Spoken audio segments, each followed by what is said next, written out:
আদরের সন্তান যেন এখনও চোখের সামনে। প্রতিদিনের মতো সন্তানকে মসজিদে যাওয়ার জন্য প্রস্তুত করছেন, অথচ সে মারা গেছে 2 বছর আগে। নিজেকে এখনও বিশ্বাস করাতে পারছেন না মা নাসরিন সুলতানা।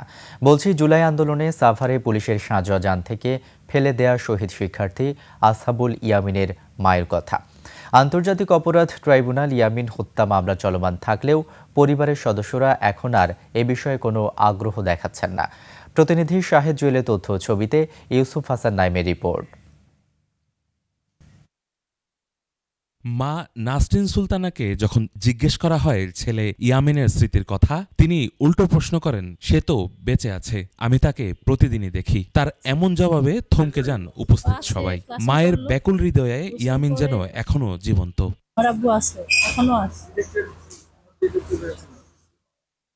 বিশ্বাস হয় না, আব্বু আমি দেখতেছি চোখের সামনে। 2024 সালের 18 জুলাই সকাল থেকেই বৈষম্যবিরোধী আন্দোলনে সাভার বাস স্ট্যান্ডে অবস্থান নেয় ছাত্র জনতা। বেলা বাড়ার সাথে সাথে বিক্ষোভের তীব্রতা বাড়লে গুলি চালায় পুলিশ। এক পর্যায়ে গুলিবিদ্ধ হয়ে রাজপথে লুটিয়ে পড়ে Savar cantonment public school and কলেজের শিক্ষার্থী শাইখ আসহাবুল ইয়ামিন। এরপর ইয়ামিনকে সাঁজোয়া যানের ছাদে তুলে সড়কে ঘোরায় পুলিশ। এক পর্যায়ে ছুঁড়ে ফেলে দেয় রাস্তায়। সেই সময়ও সে জীবিত ছিল, নড়তেছিল। ইয়ামিনকে উদ্ধার করে হাসপাতালে নেওয়া হলে সেখানেও পুলিশ আক্রমণ চালায় বলে জানান দায়িত্বরত নিরাপত্তারক্ষী। ওই জায়গা খারাই মারিছে, অনকার গুলি আনে চলে আইছে। জি, গুলি এখন পুলিশ মারিছে। সে সময় জরুরি বিভাগের চিকিৎসক জানান, ইয়ামিনের অবস্থা গুরুতর হওয়ায় বেশ বেগ পেতে হয় তাদের। ক্রিটিক্যাল কেয়ার ইউনিট লাগে, সার্জারি ডাক্তার লাগে। তো এইগুলো ওই সময় আসলে চারপাশে বন্ধ করা আমাদের হাসপাতাল।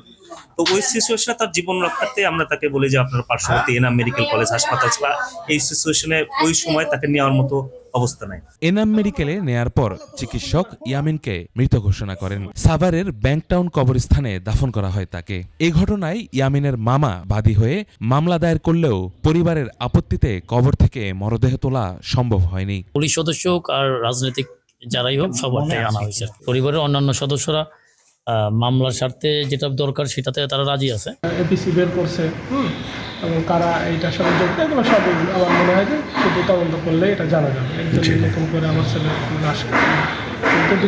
কত অপরাধী, কত অপরাধ করতেছে, বিচার হয়েছে এই পর্যন্ত চোখের সামনে। আমার আব্বুর তো যা হয়েছে সবাই দেখছে, ওকে মারছে, কেউ আগায় আসতেছে না, সবাই ভিডিও করতেছে। ওদের মানে আশ্চর্য হয়ে যায়, ওরা ভিডিও করে কিভাবে, হাত কাঁপে না ওদের? ইয়ামিনের মতো শত শত বীর সন্তানদের এ আত্মত্যাগে দেশ থেকে সব ধরনের বৈষম্য দূর হবে, এমনটাই প্রত্যাশা দেশবাসীর।